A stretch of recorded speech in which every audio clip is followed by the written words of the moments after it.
Sure, it's certainly possible to become a competent musician without any systematic ear training, but why would you want to? With ear training, you'll enjoy listening to music even more than you already do, because you'll be able to hear its architecture. Do you recall how blown your mind was the first time you saw a Seurat painting up close and realized that it was composed of dots? Imagine doing that with music. In the same way that you'll better enjoy a delicious meal if you know something about cooking, and you'll better appreciate a beautiful painting if you know a little something about how it was made, you'll get more enjoyment out of music if you can properly hear what's going on. Moreover, ear training helps immensely when analyzing and transcribing other people's music, and when composing music of your own. Getting at least a little ear training is a bit of a no-brainer. The good news is that ear training is one of those things you can do in tiny incremental steps. Just a few minutes a day, several times a week, will produce noticeable results. And it can be had for free. So what is ear training? Well, I'm talking here about doing methodical drills designed to improve your ability to determine, just by listening, the relationship between a given pitch and its tonic, like this. That's a perfect fifth. And to determine the intervals between any two notes, like this. That's a minor third. And to determine the quality of a chord, like this. That's a major seventh. And to identify a given scale, like this. That's a minor scale. And to identify a given chord progression like this. That's a 1-4-5-1 progression. Now, before you freak out and run for cover because, who has time and money for this, let me assure you that because of software apps, this training can now be obtained for free or very nearly so. And it's surprisingly effective even when done in small doses. So you don't need to enroll in music school or give up all your other hobbies in order to benefit from ear training. Why do I need ear training, you ask? The best reason to train your ears is so you can dissect and transcribe what you're hearing. Let's say you want to learn how to play your favorite pop song. Back when I was a little musician, not that far back, there were only two options. You could either figure it out by ear or you could buy sheet music. But sheet music is expensive and it very rarely sounds like the recorded version of that song you love. Today you have a third option, which is YouTube tutorials. Trouble is, many of them suck. And if you don't have a trained ear, you're not going to know which ones suck, and you're going to suck right along with them. And even among the good tutorials, many of them tease you by only teaching the song's introduction, and then putting the rest of the song behind a paywall. There's nothing wrong with that. It's a business. But wouldn't you rather be the person selling those tutorials than buying them? And wouldn't it be great not to need them at all? That's what ear training can do for you. In addition, there isn't going to be a YouTube tutorial for every song you want to learn.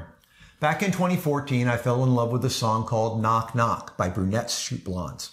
Alas, no tutorials. So after learning the song by ear, I made my very first YouTube tutorial. Yay! It's really good, by the way, and as far as I know, it's still the only one that exists for that song. You're welcome, Brunettes Shoot Blondes. About a year later, I went looking for a tutorial on the MASH TV theme, Suicide is Painless. I found plenty, and they were all pretty bad. No one was teaching the introduction correctly, and if you blow the intro for that particular song, you're better off not playing it at all. You're just going to disappoint your audience. Let me show you. Step into my office. Played correctly, the intro sounds like this.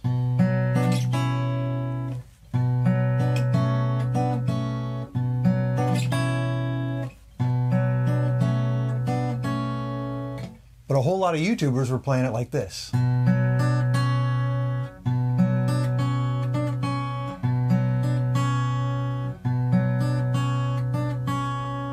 That's a poor substitute. And one guy was even teaching it like this.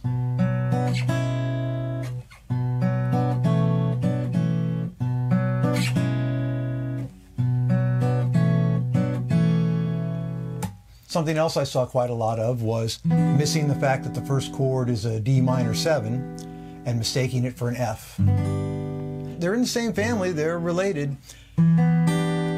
Through early morning fog I see. That's D minor 7 to G 7th, but a lot of people were playing F.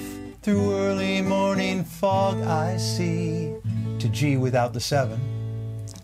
Visions of the things to be. And again, you can get away with that, but with ear training, you don't have to. What really broke my heart, though, wasn't the prevalence of bad tutorials. It was the shockingly large number of positive comments they were gathering. Huge numbers of people weren't hearing the mistakes and would soon be replicating those mistakes for disappointed audiences at open mic nights all across the country. And these are musicians. Amateurs, yes, but still people with enough talent to be trying to learn their favorite song from a YouTube tutorial. Yet they couldn't hear the inaccuracies. So I made a tutorial for this song too. Ear training, people, let's get some. You know, I'm not quite done ranting yet. Follow me over to the piano. A few months ago, I went looking for tutorials for the Bruno Mars song, Runaway Baby. What I found made me sad. On the original recording, the riff I'm about to demonstrate is done on a guitar, but I'm going to show it to you on a piano because I think it'll be easier to see that way. And it's important that you see it that way because apparently not many people can hear it. Let me show you what I mean before we zoom in. Here's the main riff played correctly.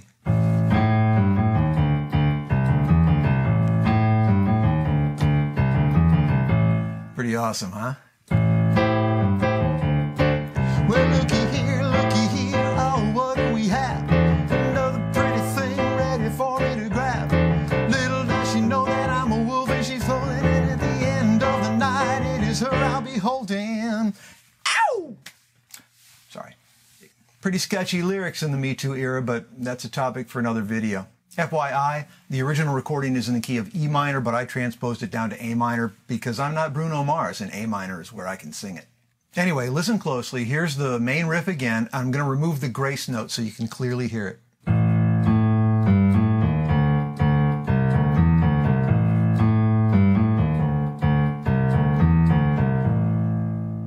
But here's how one guy is teaching it on YouTube.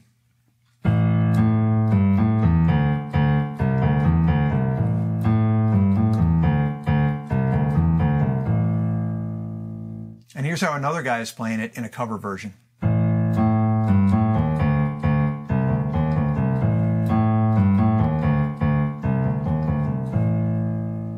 If you're having trouble hearing the difference, then you're proving my point that not enough people are getting adequate ear training.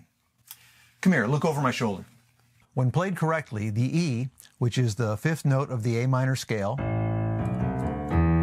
is flatted on the way down, but not on the way back up.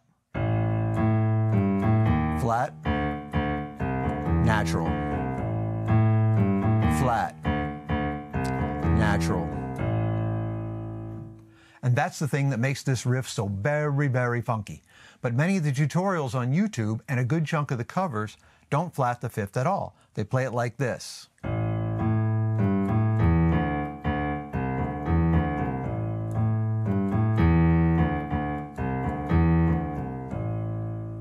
And a whole bunch of the other covers and tutorials make the reverse mistake. They flat the fifth on the way down and again on the way back up.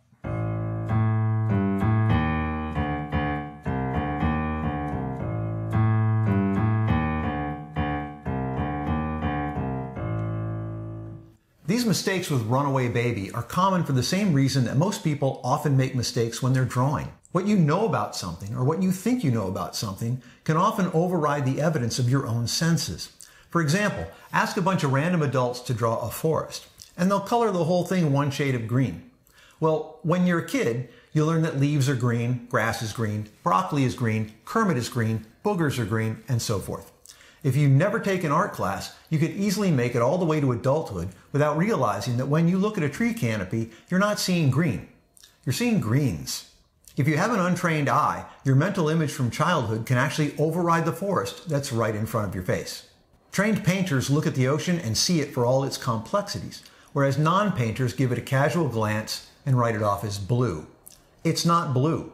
Likewise, your mental image of a music scale can override what you're hearing. Musicians know, for instance, that scale notes don't usually change in the middle of pop songs, especially when they're near each other in sequence. So if you're listening with untrained ears, you can easily superimpose your idea of a scale on top of what you're actually hearing. And then you'll end up assuming that if a note is flatted on the way up, it's also going to be flatted going down, or vice versa. Now, I'm not casting stones here. The YouTubers whose chops I'm currently busting, they mean well, and they're putting in the work. They're missing the mark, though, and it's just because they have underdeveloped ears. Another reason I'm not casting stones is that anyone can drop the ball at times. I've caught myself making similar mistakes. Mistakes I wouldn't have made if I hadn't been doing a little more ear training. For example, I played Werewolves of London incorrectly for years. Here's how it's supposed to be played.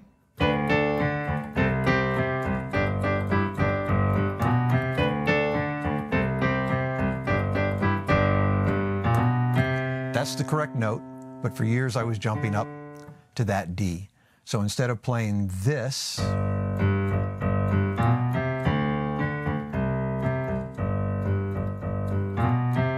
I was playing this.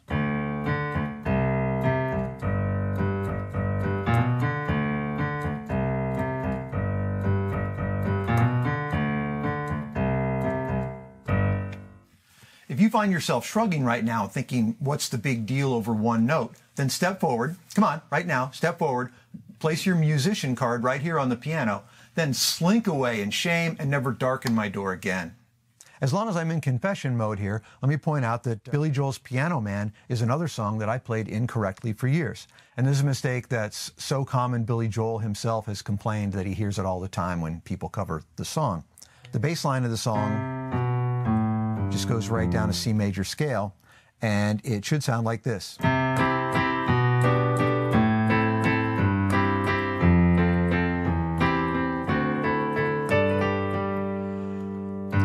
It's when I hit that G that I want you to pay attention, because I'm starting on the C.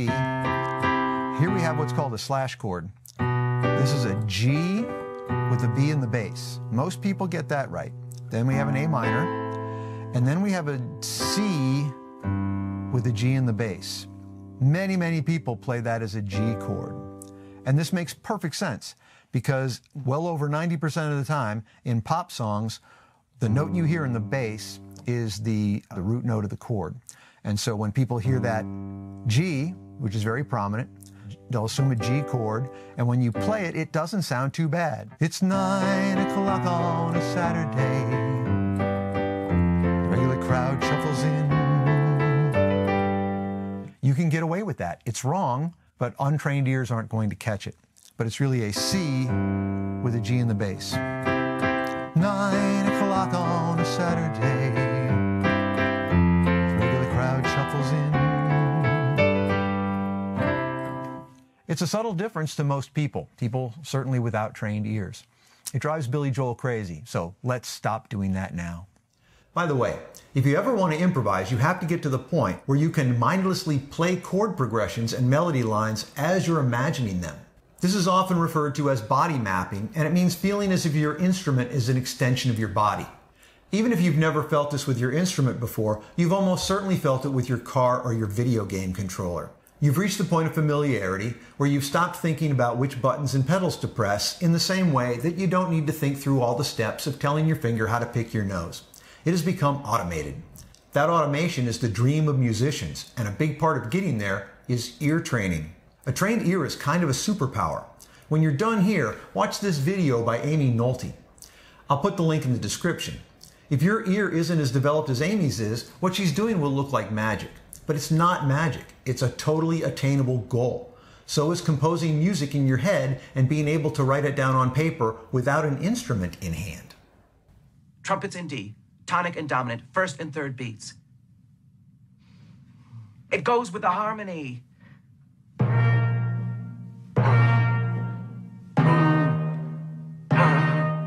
Yes, I understand. Yes, yes. And that's all. No, not with a real fire. Strings in unison. Ostinato on A, like this. Next measure's rising.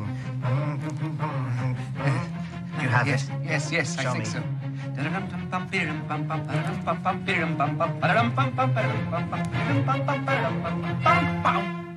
Now that's some next level shit right there.